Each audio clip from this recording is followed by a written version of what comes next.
जिससे हम लोगों को बहुत उल्लास भरी बात को देखा जाएगा। इलेक्ट्रोपैथ एक ऐसी पैथी है जिसका अंदाजा लगाना मुश्किल है।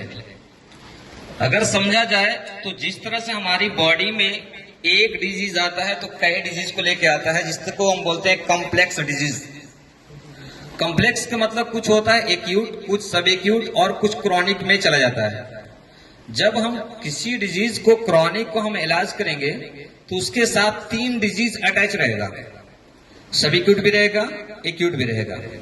एग्जाम्पल जैसे हम कैंसर में, आपको मैडम बहुत अच्छी बात बताएं, जो कैंसर आता है, जो कैंसर में पेन रिलीफ नहीं होता है, तो अगर किसी को लंग्स कैंसर है तो लंग्स के अराउंड एरिया में कितने ऑर्गन है आपको मालूम है? अगर लंग्स कैंसर है तो आपको लिवर अफेक्टेड है, स्प्लीन अफेक्टेड है और सबसे ज्यादा तो स्टोमक एंड इंटेस्टाइन अफेक्टेड होता है। क्योंकि कैंसर होने का मतलब ही होता है हमारा मेटाबॉलिज्म वीक होना, इम्यून सिस्टम वीक होना। अगर हम किसी डिजीज को अगर कवर करना चाहते हैं तो 2 ही चीज को कवर कर सकते हैं। पहला डिटॉक्सिफिकेशन करना और दूसरा इम्यून बूस्टर को बूस्ट करना, यानी हमारा बॉडी को पावर को इंक्रीज करना। अगर डिटॉक्सिफिकेशन के बारे में अगर बोला जाए तो सबसे पहला रेमेडी जो होता है हमारा S1 होता है। हमारे पैथी में 2 ही चीज देखा जाता है, रेमेडीज और डायल्यूशंस। एक ही रेमेडीज जो हमारे बॉडी को कई ऑर्गन को कई तरीके से उसको इलाज कर सकते हैं।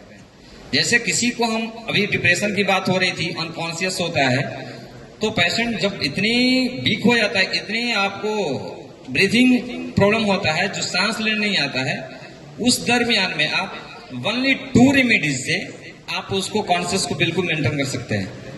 S1 और RE के बारे में बताया गया।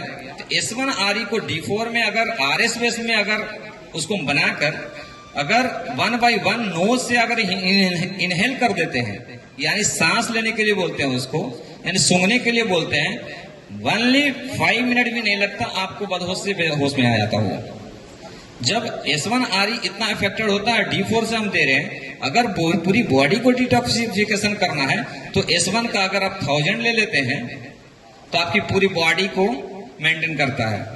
अगर माइग्रेन के बात किया जाए, एक माइग्रेन एक ऐसा डिजीज है कि जो डिसऑर्डर में आता है, बोले तो उसका इलाज ही नहीं होता है, ओनली पेन किलर से उसको बैलेंस करके रखते हैं। ओनली माइग्रेन के लिए अब ओनली 4 मेडिसिन 90% कवर करता है। कुछ भी नहीं करना उसको।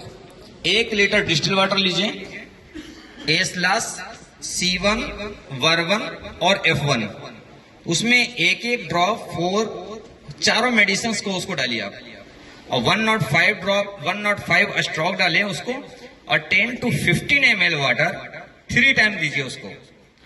ओनली आपको 4 से 5 डेज में पेशेंट आपको 30 to 40% आपको रिलीफ मिल जाता है।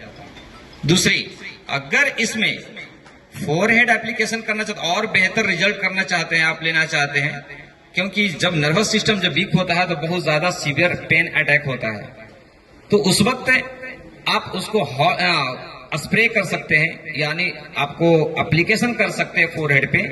A2, C5, F2, WE, S12, A2, C5, F2, WE, S12।